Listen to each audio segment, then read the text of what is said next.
اهلا بكم مشاهدينا الكرام مع اولى فقرات الهواء. بيسعدنا ان يكون معنا الدكتور عادل شاهين مستشار العلاقات الاسريه. اهلا وسهلا بيك يا دكتور. اهلا بحضرتك. اهلا وسهلا. الحقيقه احنا اخترنا موضوع مهم جدا. الفتره اللي احنا فيها هي فتره انتقاليه وهي فتره حساسه ومهمه جدا في تاريخ بلدنا.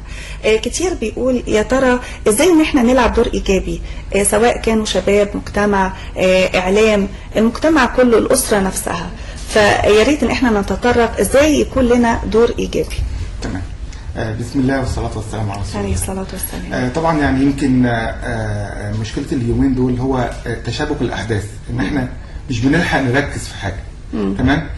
فحتى السياسيين نفسهم مش ملاحقين، يعني احنا بنلاقي ان النخبه السياسيه ومجلس الشعب، الحكومه، المجلس العسكري، نلاقي ان احنا كل يوم بنخش من مرحله لمرحله بعيدا عن اهداف الثوره الحقيقيه. ودي مقصود بيها، يعني دي يعني انا ما بظنش ان الاحداث اللي متواليه دي كده يعني معموله بالصدفه. لا، دي مترتبه كويس جدا جدا جدا. كويس. اهم حاجه نقدر نعملها دلوقتي هو موضوع الوعي. احنا عايزين ايه وعايزين نوصل لايه، لان هو نقطه ان احنا النهارده بنتكلم عن قصاص شهداء محمد محمود، وبعدين قصاص ماسبيرو، وبعدين دخلنا في احداث بورسعيد، دخلنا عشان كده احنا بنطلب بس من المسؤولين ان بالزبط.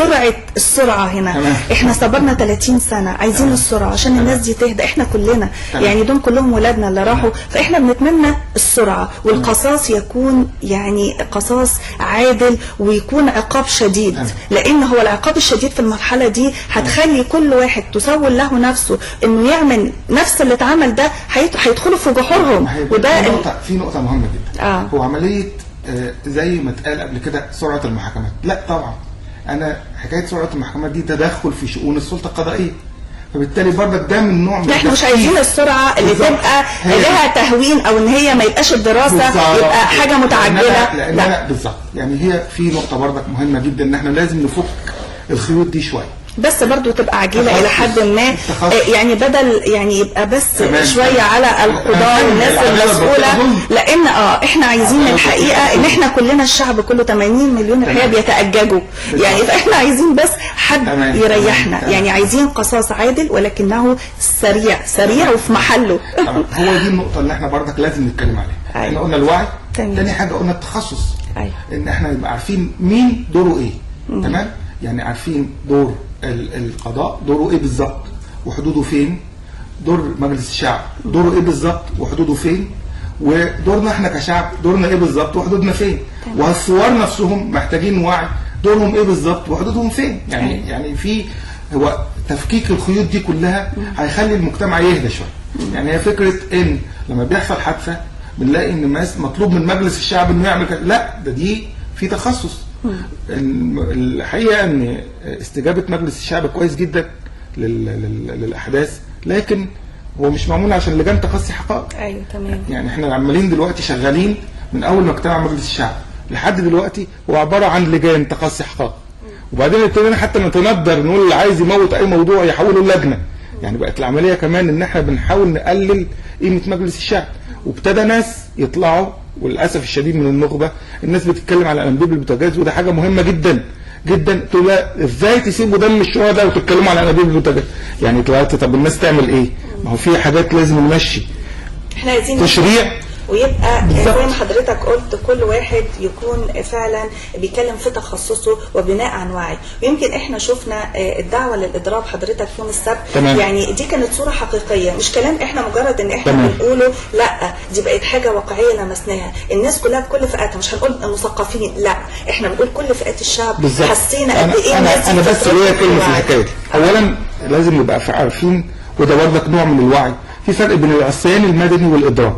تمام. الإضراب هو حق مشروع وبيستخدم كوسيلة ضغط حقيقية لنيل طلب معين، وده من الحاجات الكويسة جدا والحاجات المطلوبة جدا، بس في وقت معين. يعني لما مثلا يحصل مشكلة كبيرة الإضراب مطلوب، في منطقه معينه في وقت معين، وبحيث انه لا يخل بالخدمات الانسانيه. حضرتك حاجه بيندس احيانا عناصر اللي هي بقى العناصر اللي كانت في ايديهم كل خيرات بلدنا. يعني احنا عايزين نقول ان كل خيرات البلد كانت رايحه الناس معينه، والناس دي هي اللي تعبت بعد الثوره. عارفه حضرتك انا بناقش واحد من الناس بتوع 6 ابريل والناس اللي هم حركه كفايه، وفي نقطه مهمه جدا يا جماعه، مش عايزين نخون بعض ابدا. يعني دي نقطه مهمه جدا عايزين عندنا الوعي ان احنا مش مخالفين للراي. تمام. احنا بنختلف في الوسيله، لكن احنا مطالبنا واحده. تمام. يعني الناس دي مطالبها واحده، والناس بتاعت لا هي التخوين دي احنا هنتكلم عليها، لكن احنا معانا دلوقتي بعد اذن حضرتك مكالمه تليفونيه. معانا الاستاذه شيرين. الو.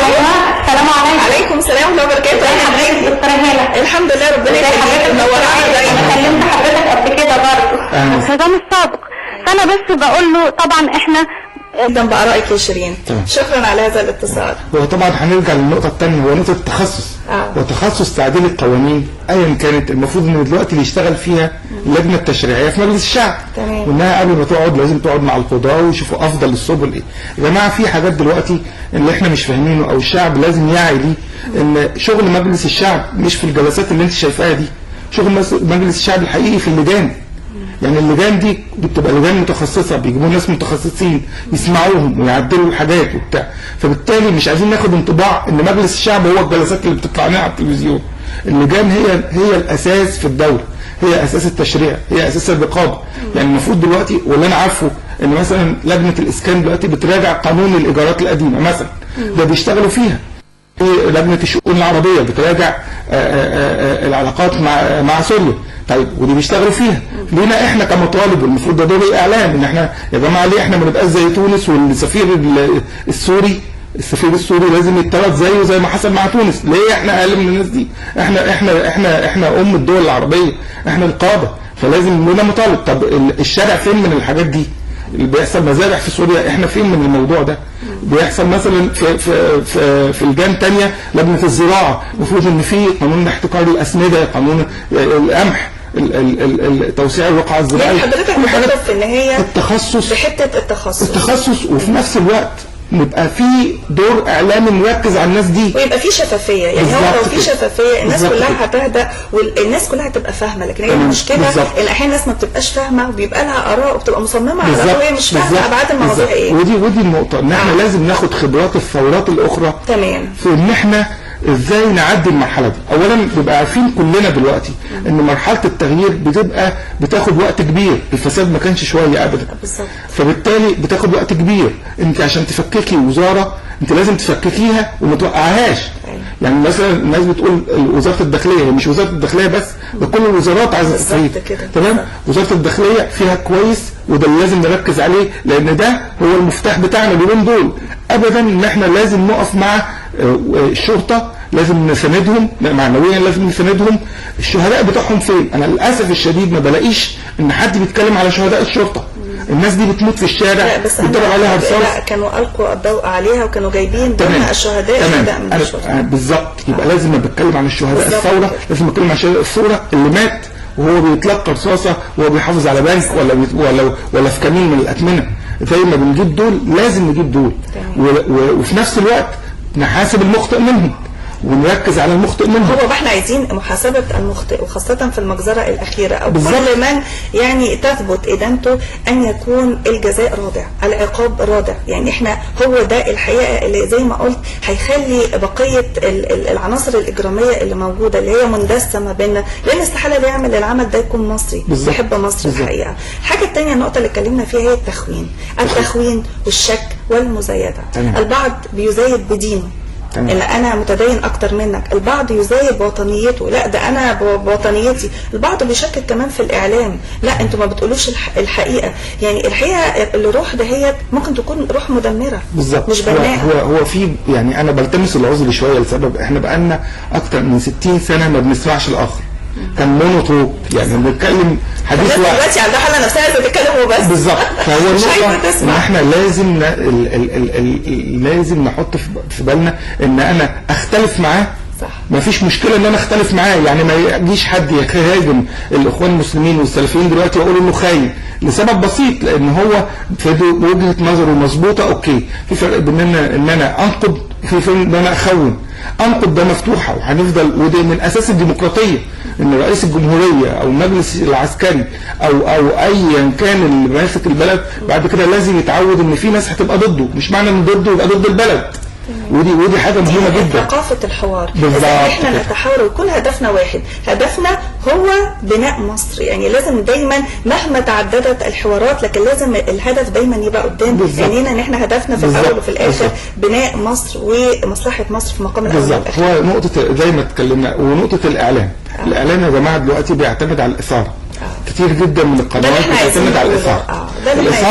الاثاره دي بتبقى اثاره مدمره، لان للاسف الشديد ان انا عشان خاطر ان انا اكسب كم اعلان ابتدي اجيب انشر زي ما حصل مثلا في ماتش الاهلي والمصري مثلا، ان بقت موقعة الاهلي، موقعة بورسعيد، موقعة مش عارف ايه. لازم يا جماعه في ناس عندنا في طبقات من المجتمع لازم نبص لها، ودي زي ما بنقول قنابل موقوته. هو الحقيقه الاعلام من الحاجات المؤثره جدا جدا مهمه جدا. تاني حاجه المجلس العسكري. المجلس العسكري عيبه انه عنده فرق سرعات. الناس طلبات بالظبط، الناس طلباتهم متقدمه عن الاكشن بتاع او الفعل بتاع المجلس العسكري. المجلس العسكري لازم يعي ان احنا ابدا لما الناس دي بتقوم او الناس بتتكلم او النخبه بتعترض، هي بتعترض مش على الجيش، هي بتعتمد على سياسه المجلس العسكري. في فرق بين ان انا اعترض على السياسه واعترض على الكيان ده هدم للدوله. ان انا اعترض على الكيان ده هدم للدوله. انما اعتراضي على السياسه يبقى في موقف معين انا بطلبه. لازم نسمع للطرف الاخر، لازم نحس ان المجلس العسكري قاعد مع الشباب اللي موجودين في الشارع دول. مين دول؟ هاتهم، هات الناس بتوعهم. ايه طلباتكم؟ طب رايكم نعمل كذا وكذا وكذا. النخب، الاحزاب، حتى المجلس الاستشاري. انا لحد الان المجلس الاستشاري كويس جدا لكن انا مش حاسس له دور كسياسه. انا مش حاسس له دور، يمكن بينصح الناس من غير ما نعرف، الله اعلم. لكن لما بتيجي تسمعيهم هم كلامهم كويس جدا. طب الكلام ده ما وصلش ليه؟ للشباب. طب لما ما وصلش للشباب في فجوه، في مش لسه عايشين برضك في طور ان احنا كبار ودول اطفال صغيرين. من الصبر ومزيد الحكمه. الحقيقه مش عايزين اللي هي متهوره. انت فاكر حضرتك الحلقه اللي عملناها وكانت ايامها احداث محمد محمود وانا، وكنت اعترضت على المجلس العسكري ان هو في ضبابيه ومفيش شفافيه في البتاع، وجا بعديهم فعلا حط ميعاد مجلس الشعب وتحط التاريخ بالظبط. انا بعيد تاني النهارده تاني يطلع المجلس العسكري المفروض ان هو حدد 10 مارس، لكن حاسس الناس انهم وصلوا لحاجه ان 10 مارس هيحصل كذا، 12 ابريل هيحصل كذا، 25 مايو هيحصل كذا. كده الناس هتطمئن ونهدى. يعني ليه احنا تملي مع اننا موقنين ان المجلس العسكري هيسلم السلطه، لكن برضك ما زلنا بنمشي بتاريخ. والحقيقه ان في برضه مجهود احب اقوله، يعني حته التمويل الاجنبي احنا حاسين ان في ناس مصحصحه قوي لمصر بالظبط. ناس بتحب مصر يمكن مش معلن عنها، لكن كل يوم اخبار، لا في اخطار كتيره جدا بتهدد البلد. احنا بنتمنى في اقرب وقت، والحقيقه يعني احنا تحيه لكل انسان فعلا قلبه على مصر بيقدم فكره بيحافظ عليها. حاسين فعلا في ناس خايفه على مصر النهارده ما يقبضوا على ناس برضو اجانب. يعني لا فعلا حاسين ان في مجهود، لكن كل اللي احنا بنطلبه يبقى في فترات زمنيه محدده، لان الناس عانت من التسويف. تمام. بس انا عايزه برضك ليا نقطه هنا. الناس دي كانوا شغالين بقالهم اكتر من 10 او 15 سنه. تمام. وشغالين تحت عينين الحكومه وشغالين تحت عينين الشغل. احنا قلنا بقى كل اللي فات كان فات وشغالين لا احنا دلوقتي في نقطه جديده. برضك كون ان انت تحاسب جنائيا للمجتمع المدني كويس جدا، بس لازم توضح للمجتمع الدولي انت بتعمل الكلام ده كله ازاي. يعني في فكره ان انا انزل على ناس في مجتمع مدني اقبض عليهم، دي حاجه كويسه ما دام جنائيا مظبوطين. يعني ما دام دي قضيه جنائيه تحال الى القضاء، هو احنا مالناش دعوه بالموضوع ده. لكن الفكره ان انا اخدها كنوع من الضغط السياسي لا، مرفوض. في فرق بين ان انا اتعامل مع جنايه وبين ان انا اعملها من الضغط السياسي. بس انا عايز اقول لك ان 14 واحد امريكاني اتقبض عليهم اتهربوا عن طريق السفاره، والكلام ده موجود ومنشور. احنا يعني وضع الايد حته الهروب، ان وضعوا ايديهم ومفيش حاجه اسمها ان احنا نخاف ونهرب. بالعكس الفكر الجديد احنا ممكن ان احنا ما ناخدش المعونه الامريكيه خالص، لكن ازاي ان احنا لا نحتاج الى هذه المعلومات داخل البلد. انا بس هستأذن حضرتك لان احنا طولنا على الاستاذ محمد. الو. ايوه عليكم السلام. اهلا يا استاذ محمد. ايوه نورنا في البرنامج. اتفضل. الله يكرمك. ربنا يكرمك يا رب. ربنا يخليك يا استاذ محمد. نورتنا وبشكر جدا حضرتك على مداخلتك. اشكرك جدا. زي ما نقول قد كده الشعب المصري طيب وفي تفاعل وفي حب وفي خير. يعني الحقيقه ان برضو الوعي الواحد حاسس فعلا ان بقى في وعي سياسي ووعي اجتماعي. يمكن احنا اتكلمنا عن المجتمع، يهمني ان احنا نتكلم على الشباب. حضرتك يعني ايه الرساله اللي بتوجهها للشباب؟ هو الشباب زي ما بنقول يا جماعه احنا لازم نبقى فاهمين كويس قوي ان اي تغيير عمره ما بيجي دلوقتي، وان احنا لازم يبقى لنا اهداف واضحه ونوصل لها. كلنا بنسعى لهدف واحد، لكنه بيحتاج الى وقت، والوقت ده محتاج انت غير ما في نفسك هيتغير المجتمع. الشباب احنا عندنا على فكره 60% من المجتمع شباب. بالظبط كده، عشان كده 60% بالظبط 60% من المجتمع شباب. دوره انه يلاقي ان هو عمل ايه للبلد الاول.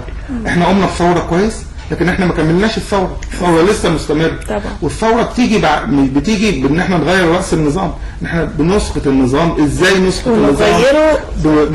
بالقانون اولا عايز اقول لحضرتك حاجه مهمه جدا. احنا محتاجين قائد، محتاجين رئيس، ودي مهمه جدا. احنا محتاجين ان الرسول عليه الصلاه والسلام قال ان كنتم ثلاثه فامروا احدكم، اذا كنا ثلاثه ونامر واحد.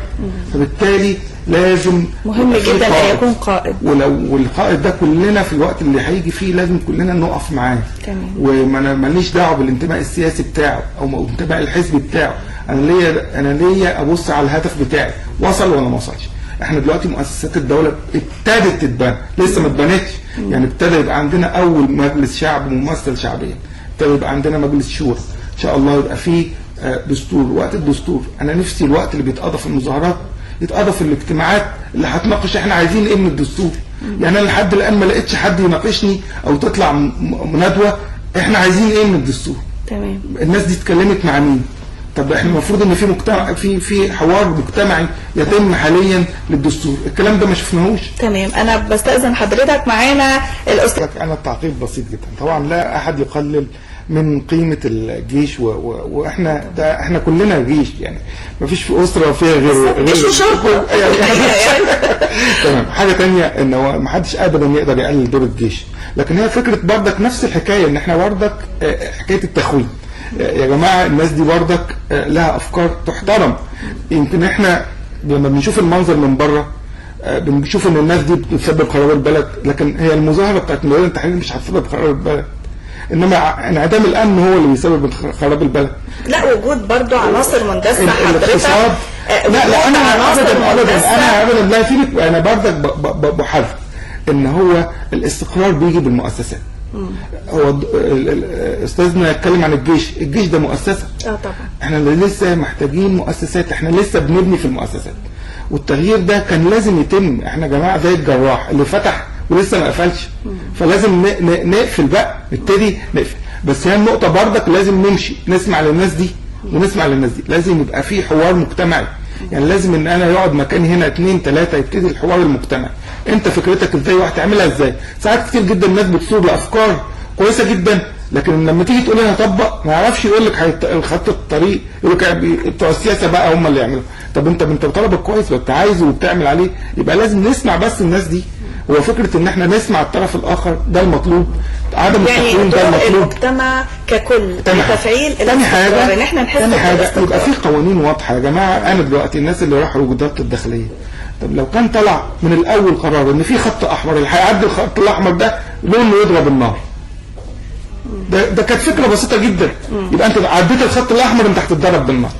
كان حد هيحصل تفعيل القانون بس شويه يعني تفعيل القانون يكون واضع. يعني هو ده يعني هو اساس انتظام الحياه واستقرارها. لابد ان تكون القوانين مفعله مش مجرد قانون. بالظبط. وما نستناش ان المصيبه تحصل عشان ناخد رد الفعل. احنا معانا الاستاذ سعيد. الو. ايوه يا فندم. اهلا وسهلا. اهلا بك يا فندم. حضرتك منورنا. اتفضل. الله يكرمك.